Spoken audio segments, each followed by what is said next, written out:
The registration terminal beeped 3 times before Owen Harper realized he was pressing too hard again. Another cracked screen. He pulled his hand back and muttered an apology to the nervous Quellen attendant, whose crystalline body flickered with anxious purple light. "It happens frequently with your species," the attendant said, their voice like wind chimes. "Please proceed to Orientation Hall 7. Owen grabbed his bag and headed down the corridor of Galactic Concordance University. The station orbited Harmonia, a garden world so peaceful that predators had never evolved there.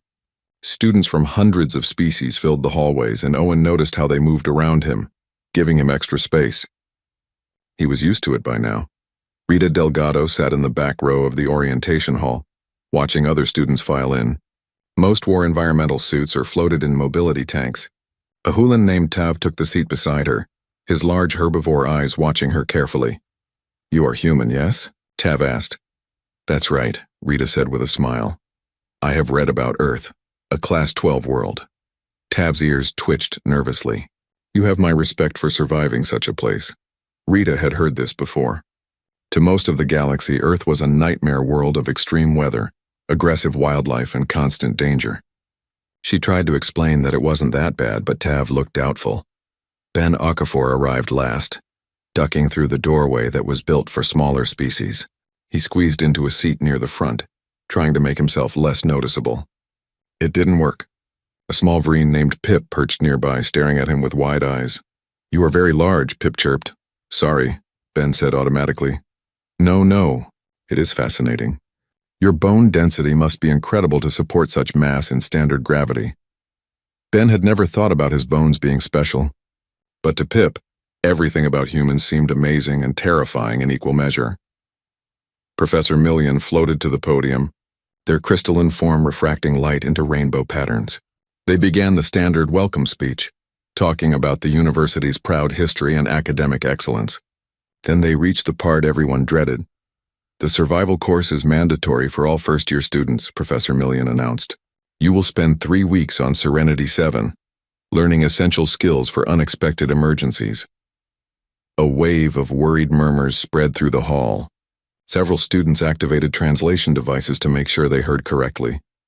"Serenity 7 has standard gravity," Tav whispered to Rita. Sounding horrified, Rita nodded, not understanding why that was scary.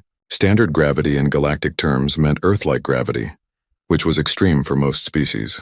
Their homeworlds had much gentler pulls.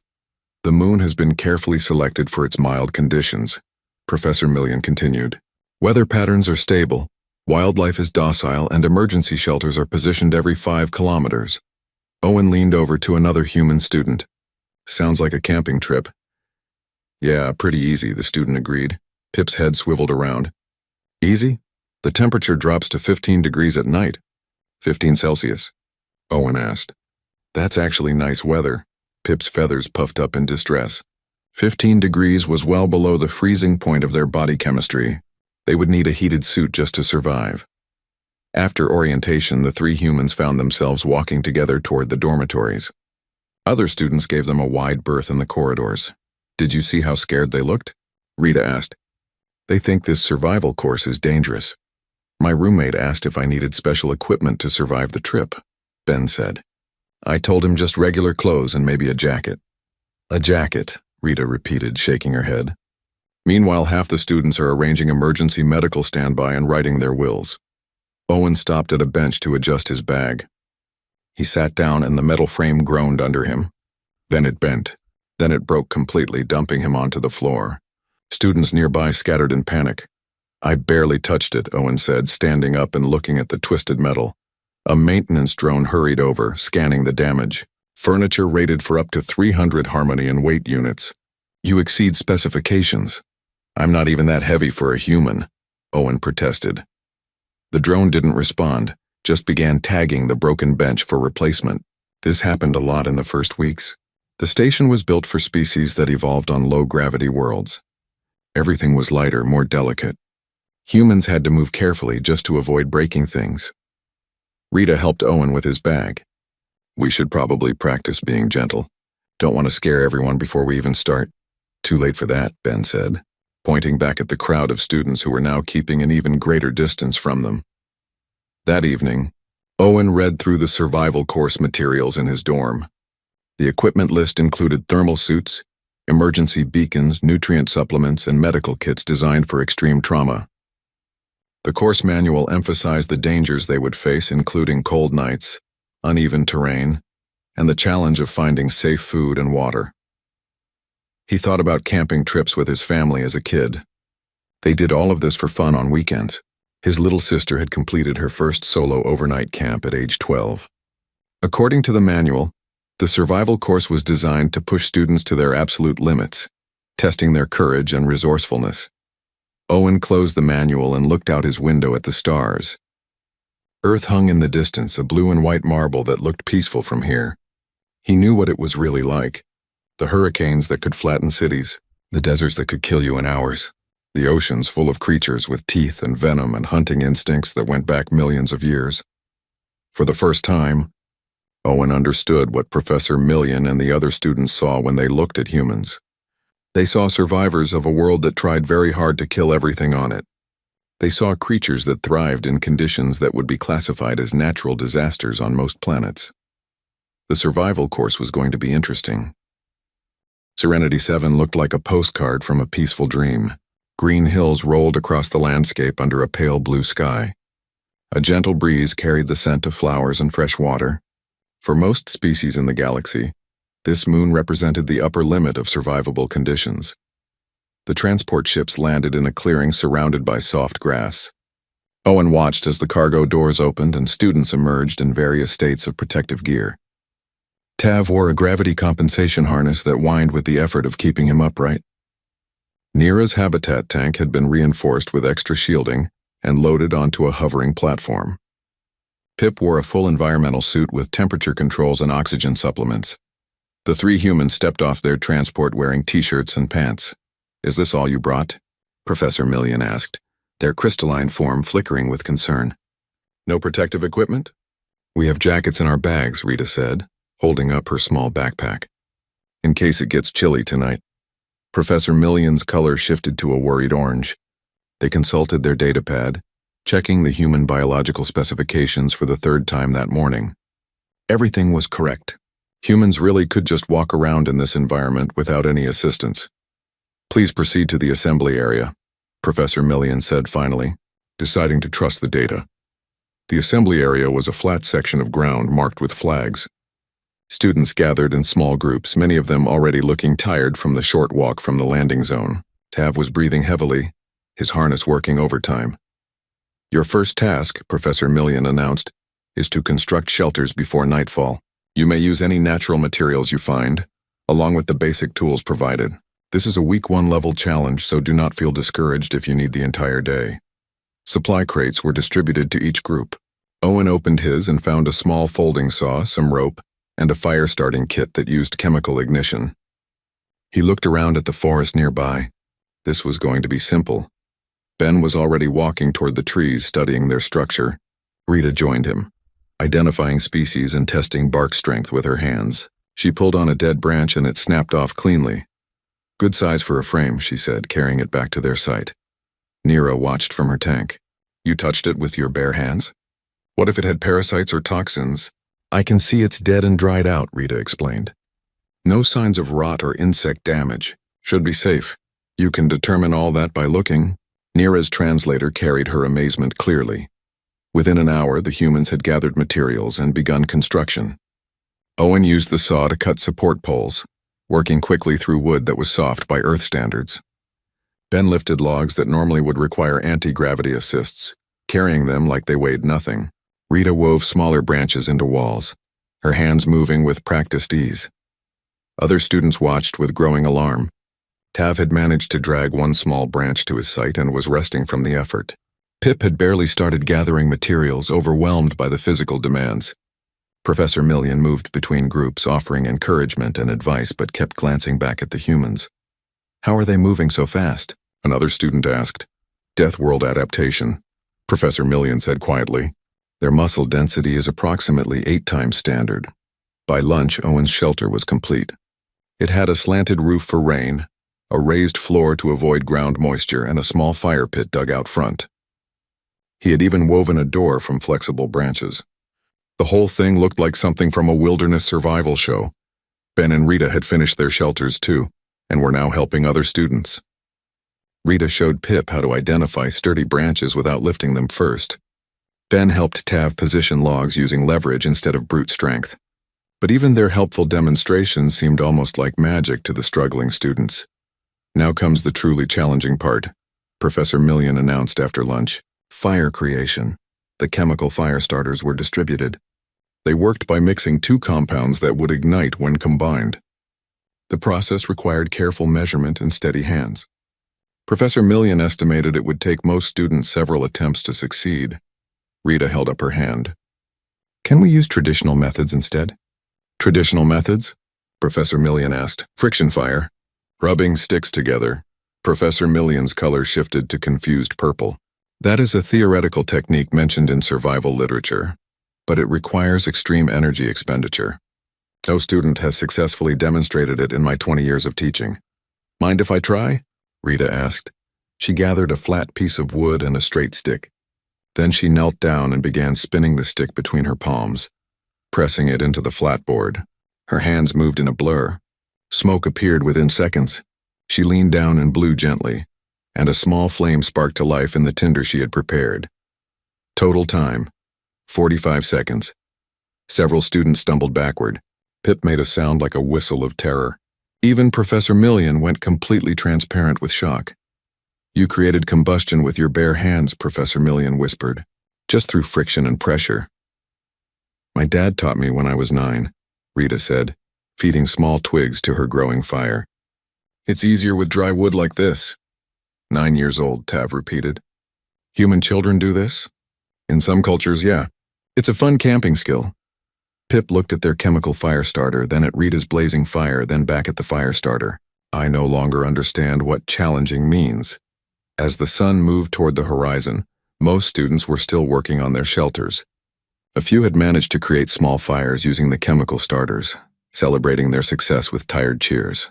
The humans had completed all tasks, helped several other students, and were now sitting around a comfortable fire, roasting the tubers Rita had found during her afternoon walk. These taste like potatoes, Owen said. Similar starch structure, Rita agreed. Perfectly safe for human consumption. I checked the cell structure earlier. You can determine molecular safety by looking, Nira asked weakly. Not molecular, but I can see if something is similar to earth plants. These have the right kind of... Please stop, Nira interrupted. My species requires 3 days of laboratory analysis before consuming new foods. You are eating something you found in the ground 30 minutes ago. Ben offered her a roasted tuber. Want to try? It's really good. Nira's translator made a sound like a faint scream. Professor Million sat apart from the students, updating the course records on their datapad. Next to the human evaluation section, they typed, Week 1 challenges completed in 3 hours. Course parameters insufficient. Recommend immediate review of all survival scenarios. Breakfast on day 3 was a quiet affair. Most students ate their nutritionally balanced ration bars in exhausted silence, still recovering from 2 days of mild physical activity. The humans, meanwhile, were energetic and restless, having slept soundly in their shelters despite the freezing 15-degree night. Professor Million gathered everyone in the clearing for the foraging lesson. This was designed to be a week 2 challenge, but they had already abandoned the original schedule after the humans completed everything early.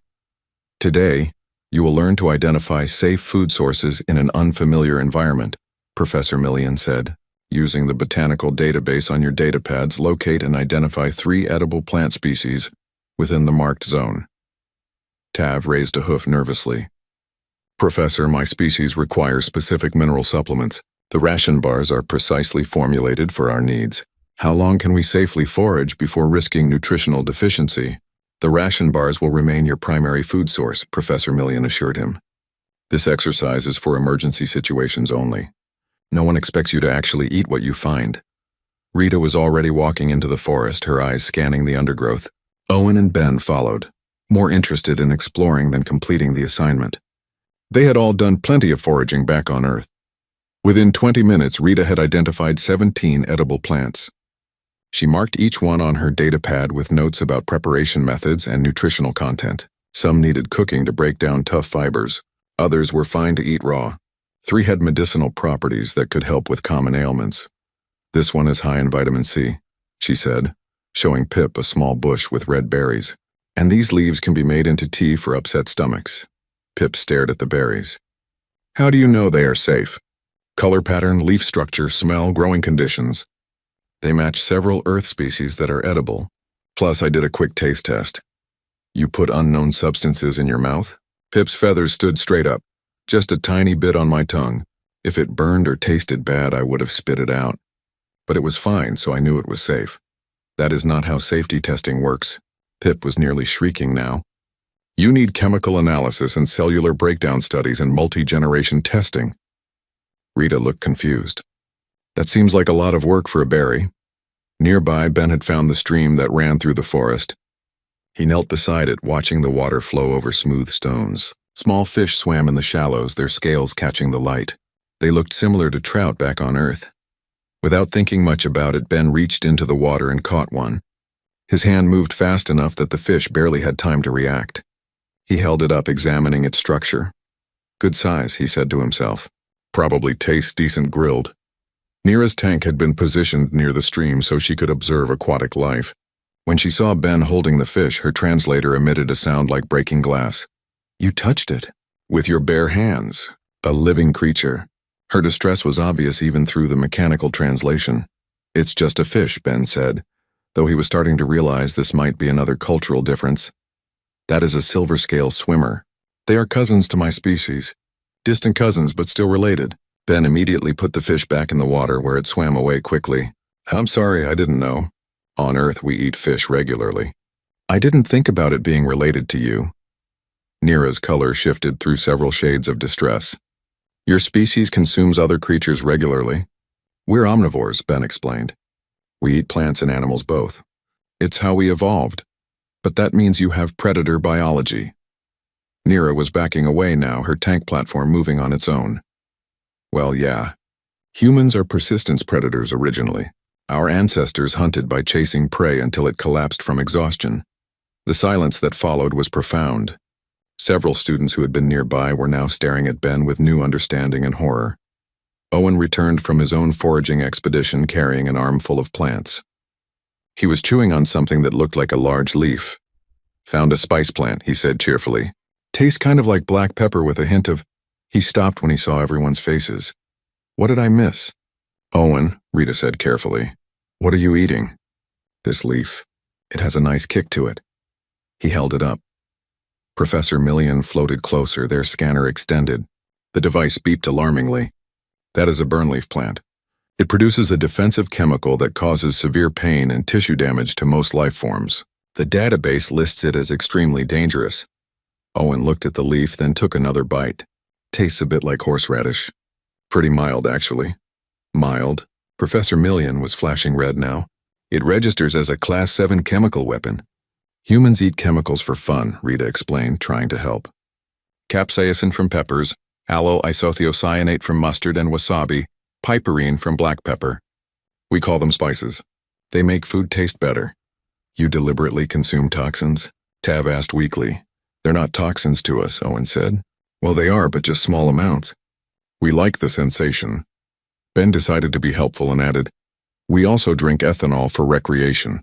It's a poison, but in controlled amounts it makes us feel relaxed. And caffeine, Rita continued. It's an insecticide that plants make to kill bugs. But we put it in our morning drinks for energy.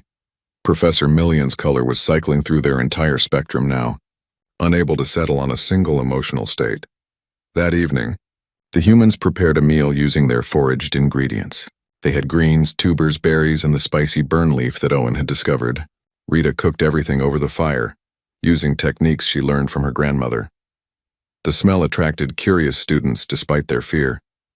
Pip approached carefully. May I ask what you are preparing? Stir-fried vegetables with roasted roots and a spicy sauce, Rita said. Want to try some? Will it damage my digestive system? Probably best if you don't try the sauce, Rita admitted. But the vegetables should be okay. I made a mild version. Pip accepted a small portion on a leaf plate. They tasted it carefully, then their eyes went wide. This is wonderful. It has so many flavors. Soon other students were gathering, trying small amounts of human cooking. Most found it overwhelming but fascinating. Tav discovered he enjoyed the roasted tubers. Even Nira tried a piece of plain vegetable through her tank's feeding port. Professor Millian watched from a distance, making notes. The humans weren't just surviving on Serenity 7, they were thriving. More than that, they were turning the survival course into something that looked suspiciously like a vacation. Note to self, Professor Millian muttered into their recorder. Human definition of edible includes substances classified as chemical weapons. Human definition of food preparation includes open flame cooking. Human definition of challenging environment remains unclear. Week 2 began with clear skies and comfortable temperatures. Professor Millian had restructured the entire course schedule overnight, moving directly to emergency scenarios. If the humans found basic survival easy, perhaps they would be appropriately challenged by disaster situations. The students were practicing water purification when Nira's sensor array started beeping. Being an aquatic species, she was extremely sensitive to atmospheric pressure changes. "Storm approaching," she announced, her translator carrying an edge of worry. "Pressure dropping rapidly. This is significant weather activity." Professor Millian checked their meteorological scanner and their color went pale blue. "Class 4 storm system. Wind speeds up to 40 kilometers per hour with heavy precipitation. We need to evacuate to emergency shelters immediately." Students began moving quickly toward the marked shelter locations. Tav struggled with his gravity harness in the rising wind. Pip was having trouble maintaining flight as gusts buffeted their small body. Owen looked at the darkening clouds. 40 kilometers per hour? That's like a strong breeze. "Owen, please take this seriously," Professor Millian said. "This is classified as an extreme weather event for Serenity 7. Right, sorry. Should we help pack up the camp first?" Professor Millian's color shifted to confused orange. "The camp is not important. Your safety is the priority. But all the equipment will get damaged," Rita pointed out, "and it's not that bad yet. We have time." Thunder rumbled in the distance. Several students whimpered. To them, storms were rare catastrophes that required planetary evacuation protocols. Their homeworlds had controlled climates with minimal weather variation. Ben was already securing loose items, moving quickly through the camp. He tied down tarps and stored delicate equipment in waterproof cases. The wind was picking up now, blowing his hair around, but he worked steadily. "This is madness," Tav called out from the shelter entrance. "Ben, please come inside." "Just finishing up," Ben called back. "Almost done." The rain started, heavy drops that sent most students running for cover.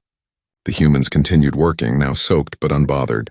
They secured Professor Millian's equipment, stored food supplies, and even helped dismantle structures that might blow away. From the shelter entrance, Nira watched in amazement. "They are operating in rainfall. Heavy rainfall, like it is nothing." "Humans have waterproof skin," Pip said quietly, having researched Earth biology after the foraging incident. "They can regulate body temperature across a wide range. Rain does not harm them. But the wind was indeed stronger now, gusting hard enough to make trees bend. It howled around the shelters. For most species, this kind of wind was strong enough to cause serious injury or death. Their bodies were adapted for gentler worlds. Owen jogged toward Nira's shelter, barely leaning into the wind. "Nira, is your tank secure? I noticed the mounting clamps looked loose earlier." "I cannot leave the shelter to check," Nira admitted. "I'll take a look." Owen went back out into the storm. He examined Nira's tank platform, found the loose clamps she had mentioned, and tightened them with tools from his pack. Rain poured down his face. Wind pulled at his clothes. He worked calmly, making sure everything was secure. "Done," he shouted over the wind. "You're all set." A crack of lightning lit the sky. Owen glanced up, noted it was still several kilometers away, and jogged back to shelter. Inside, he found Professor Millian in a state of near panic.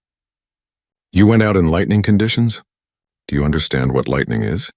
"Electrical discharge from cloud to ground," Owen said, wringing water from his shirt. Usually about 30,000 degrees Celsius at the bolt itself. But the odds of being struck are really low, especially under tree cover. 30,000 degrees, Professor Millian repeated faintly. "Earth gets about 8 million lightning strikes per day," Rita added, trying to be helpful. "You learned to deal with it." The storm continued for 3 hours. By galactic standards, it was a natural disaster of historic proportions. By Earth standards, it was a decent spring thunderstorm. The humans rotated through watch shifts, going outside periodically to check on equipment and make sure nothing was flooding. During one check, Rita discovered a problem. Pip's shelter had a damaged support beam and was starting to collapse under the wind pressure. The small Vreen was huddled inside, too frightened to move. "Pip, I need you to come with me," Rita called through the entrance. "I cannot fly in this wind. I will be blown away." "I'll carry you." "Carry me?" "Through the storm?" "Your shelter isn't safe." "Mine has room." "Come on." Pip hesitated, then scrambled onto Rita's shoulder. She wrapped them in her jacket for protection and stepped out into the storm. The wind immediately tried to pull them off course, but Rita leaned into it, walking steadily. Her legs, built for Earth's gravity, had no trouble maintaining balance. 2 kilometers through wind and rain. Pip clung to Rita's shoulder, amazed and terrified. They passed trees bending almost horizontal. They splashed through streams that had formed in the paths. Through it all, Rita walked like she was on an evening stroll. When they reached shelter, Pip's feathers were dry under Rita's jacket while Rita herself was completely drenched. "You walked through a Class 4 storm carrying me," Pip said in wonder. "You needed help," Rita said simply. "That's what you do." By evening, the storm had passed. Students emerged from shelters, exhausted from stress and fear. They surveyed the damage: fallen branches, flooded areas, scattered equipment. The humans emerged energized and cheerful. "That was refreshing," Ben said, stretching. "Good to get some proper weather." "Proper weather?" Tav asked weakly. "That was a disaster-level event." "Really?" "That was pretty mild. You should see a hurricane sometime." "Now those are impressive." Professor Million pulled up Earth weather data on their datapad that night. They read about hurricanes with 300-kilometer-per-hour winds, tornadoes that could turn houses into shrapnel, blizzards that buried entire cities, heat waves that made water boil in the air, monsoons that dropped years of rain in days. Earth had weather that could be weaponized. How? Professor Million asked the empty air. How did evolution produce a species that thrives in this chaos? On their datapad, a documentary about Earth played silently. It showed a human child playing in the rain, laughing as thunder rolled overhead. The child was younger than Pip. The child was having fun. Professor Million filed an official report that night. Course parameters catastrophically insufficient for Deathworld species. Human students operated effectively in conditions that incapacitated all other participants. Recommend complete curriculum revision. Also recommend psychological evaluation for myself, as I am beginning to question fundamental understanding of survival concepts. In the human shelter, Owen, Rita, and Ben played cards by flashlight, listening to rain on the roof.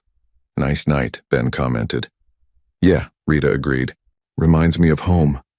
Outside, the storm had downgraded to a gentle rain. For most of the galaxy, it was still dangerous weather. For the humans, it was perfect sleeping conditions. Firelight danced across the clearing on the 12th night. The flames no longer frightened most students, though they still maintained a respectful distance. Only the humans sat close enough to feel the heat directly on their skin. Professor Million had declared a rest day after the storm, giving everyone time to recover. The humans used the time to improve their camp, while most other students simply rested. Now, as stars appeared overhead, curiosity began to overcome fear. Pip was the first to approach the fire circle. They hopped closer to where Owen was adding wood to the flames. "May I ask a question?" Pip said hesitantly. "Sure, go ahead," Owen replied. "What is Earth actually like? Everyone says it is a death world, but I do not truly understand what that means." The other humans looked at each other. Rita gestured for Pip to sit down. "That's a big question," she said. "What do you want to know?"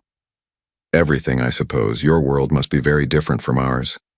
Other students were gathering now, drawn by curiosity. Tav settled onto the ground nearby. Nira's tank moved closer. Even Professor Million approached, their scientific interest outweighing their recent existential crisis.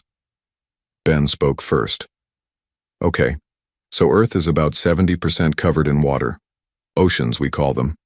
But humans can't drink ocean water. The salt content would dehydrate us and kill us within days." "Your planet is covered in undrinkable water?" Tav asked. "Yep, and those oceans are full of creatures that see us as food. Sharks with rows of teeth that can bite through bone. Jellyfish with tentacles that inject venom. Crocodiles that can drag full-grown humans underwater. Nira's color went pale. Your water environments are hunting grounds? Pretty much, Rita agreed. But land isn't much safer. We have bears that can weigh 500 kilograms and run 40 kilometers per hour. Cats big enough to take down prey 5 times their size. Snakes with venom that can kill you in minutes. And the small creatures too, Owen added. Mosquitoes are tiny flying insects. They drink blood and spread diseases that kill millions of humans every year. Millions? Professor Million's color flashed alarmed red. From a tiny creature? Oh yeah, mosquitoes are probably the deadliest animal on Earth to humans, more than all the big predators combined. There was silence while the alien students processed this information. But surely your planet has safe zones, Pip suggested hopefully. Areas where predators do not go? The humans looked at each other and laughed, though not unkindly. Not really, Rita said. Even in cities we get animals. Rats, pigeons, cockroaches that can survive almost anything. And outside cities, nature is everywhere. We have spiders that can jump 6 times their body length to catch prey. Plants that can cause chemical burns if you touch them. Frogs smaller than your thumb that are so poisonous that touching them can kill you. Poison dart frogs, Ben said. Beautiful colors, deadly toxins. That's how evolution works on Earth. Bright colors usually mean danger. Owen stood up and grabbed a stick to poke at the fire. The planet itself is dangerous too. The ground moves. Plate tectonics. We get earthquakes that can flatten buildings and create waves in the ocean big enough to destroy coastal cities. Your ground is unstable? Tav's voice was barely a whisper. Very. We also have volcanoes, mountains that explode and pour out molten rock at over 1,000 degrees. The ash can block out the sun for years. Rita continued the lesson. Our atmosphere is about 20% oxygen, which is really high. It means things catch fire easily. We get natural wildfires that burn for months. Lightning strikes start them, or sometimes they just start from heat and dry conditions. And the weather, Ben said, warming to the topic. We told you about storms. But Earth has everything. Hurricanes with winds over 300 kilometers per hour. Tornadoes that can turn cars into projectiles. Blizzards with snow so deep it buries houses. Heat waves where the temperature gets high enough to cook food on the ground. Stop, Professor Million said weakly. Please stop. But Pip was leaning forward, fascinated despite the horror. How do humans survive all this? You must have advanced technology from the beginning. Owen shook his head. No. Our ancestors survived with nothing but animal skins and sharp rocks. They hunted by chasing prey until it collapsed from exhaustion. Humans can run for hours without stopping. Most animals on Earth can sprint fast, but we can just keep going. Persistence predators, Tav said, remembering the term from earlier. Right. And we're omnivores, so we can eat almost anything. Meat, plants, fungi, insects. If it has calories, humans figured out how to eat it. We learned to control fire 500,000 years ago, which let us cook food and stay warm and scare off predators. 500,000 years of fire use? Professor Million was taking notes now, unable to help themselves. Rita smiled. Humans have been surviving Earth for a long time. We learned to adapt. We made tools, built shelters, developed agriculture. We went from throwing spears at woolly mammoths to building spacecraft in just 10,000 years. Because we had to, Ben added. Earth doesn't give you a choice. You adapt, or you die. The fire crackled, sending sparks into the night sky. The alien students sat in stunned silence. Finally, Pip spoke. I understand now why this survival course seems easy to you. This moon is paradise compared to Earth. It's nice here, Owen agreed. Peaceful, no real dangers. Honestly, it's been relaxing. Relaxing, Tav repeated. You find this environment relaxing? Well, yeah. No predators to worry about. No extreme weather. Fresh water everywhere. Plenty of food. It's basically perfect conditions. Professor Million stood up abruptly. I need to file another report, and possibly request a sabbatical. I have been teaching survival courses for 20 years, and now I realize I have been teaching how to survive in paradise. None of us truly understand survival. You understand survival for your environments, Rita said gently. That's still important. Different doesn't mean wrong. But you are walking through conditions that would kill most species in the galaxy, and you consider it a vacation. Because we're adapted for worse, Ben explained. But that doesn't make us better. Just different. Your species have abilities we don't. Nira can sense pressure changes we can't feel. Pip can process visual information faster than any human. Tav can digest plants that would make us sick. And Professor Million can refract light in ways we find beautiful, Owen added. Everyone has strengths from their homeworld. The alien students considered this. The fear was still there, but it was mixing with understanding now. The humans weren't monsters. They were survivors of a world that tried very hard to kill everything on it, and they developed compassion anyway. Tell us about your homeworlds, Rita said. We want to understand where you come from too. And so they talked through the night, sharing stories of different worlds and different lives, finding common ground despite vast differences. The final week arrived with an announcement that made most students nervous and the humans curious. Professor Million had designed an ultimate challenge that would test everything they had learned. They would need to navigate 20 kilometers to an extraction point with limited supplies, working in teams. This is your final evaluation, Professor Million explained, their crystalline form reflecting the morning sun. You will be paired with partners from different species. The goal is not speed but successful completion. Help each other. Learn from each other. The pairing assignments appeared on data pads. Owen found himself partnered with Tav.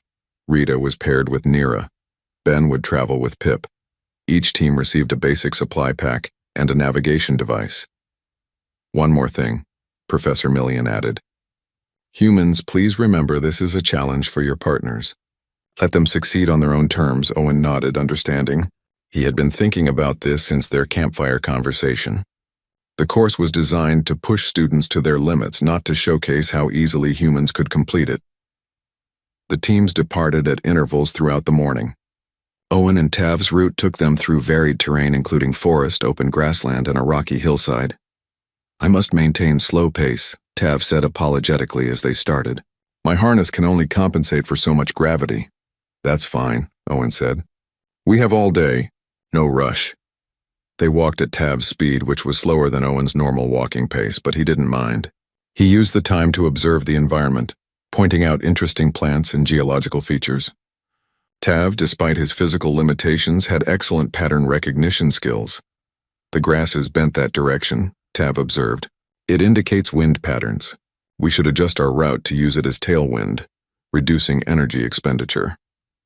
Owen checked his navigation device and found that Tav's suggested route was actually more efficient than the direct path.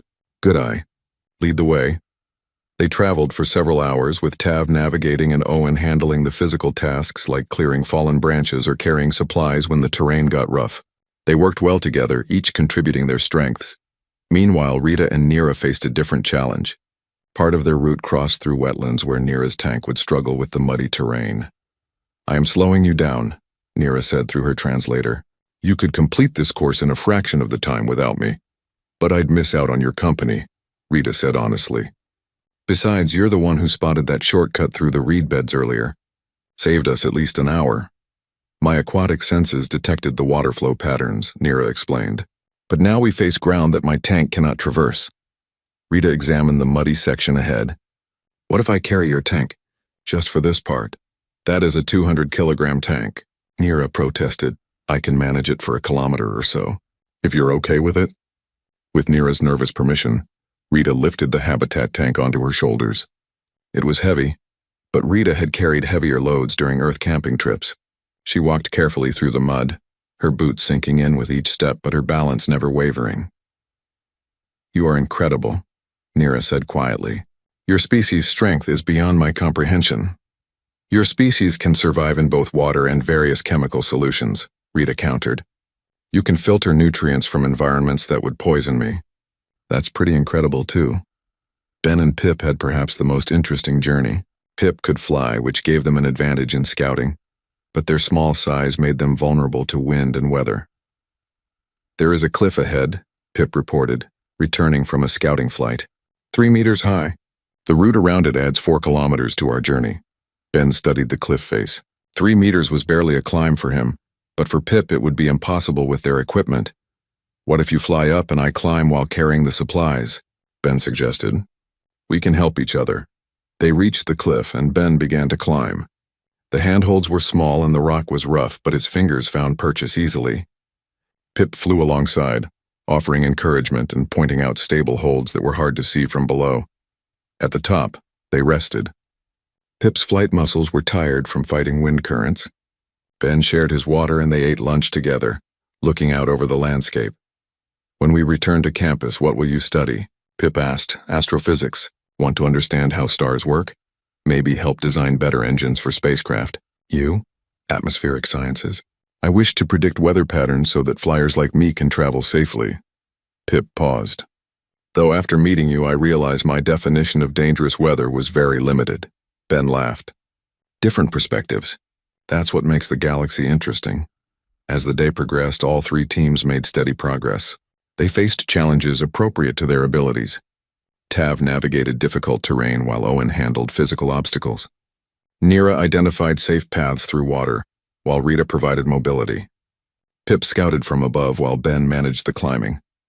By evening, teams began arriving at the extraction point. They were tired but successful. More importantly, they had learned to work together, combining human endurance with alien expertise. Professor Million greeted each team personally, their color a warm gold with pride. "You have all exceeded expectations," they announced when everyone had arrived. "Not by finishing quickly, but by helping each other succeed. That is the true purpose of survival training." Back at campus a week later, the graduation ceremony filled the main hall. Students from all species gathered to receive their survival course certifications. But this year, something unusual happened. "We are introducing a new program," Professor Million announced. "Comparative survival studies. Students will learn from each other's environmental adaptations. Humans will teach advanced physical survival techniques. Other species will share their unique abilities. Tav would teach pattern recognition and efficient navigation. Nira would instruct on sensory awareness and environmental analysis. Pip would lead sessions on spatial reasoning and risk assessment. The humans would cover physical endurance, fire management, and emergency medicine. "We learn better together," Professor Million concluded. "Every species has survived by adapting to their world. By sharing knowledge, we all become more capable." Owen, Rita, and Ben received special certifications as assistant instructors.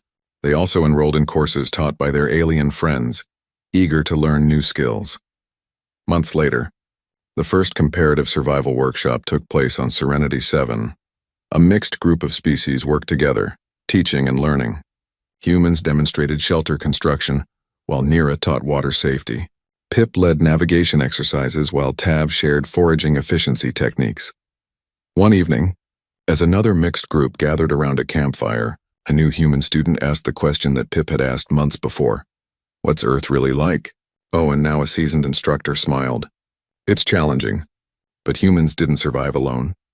We had each other, and we learned to cooperate. That's the real lesson, not how tough humans are, but how cooperation makes everyone stronger." Pip, perched nearby, added their own wisdom. "Every world produces survivors. Earth produced survivors who learned compassion despite the danger. That is worth more than strength." The fire crackled peacefully.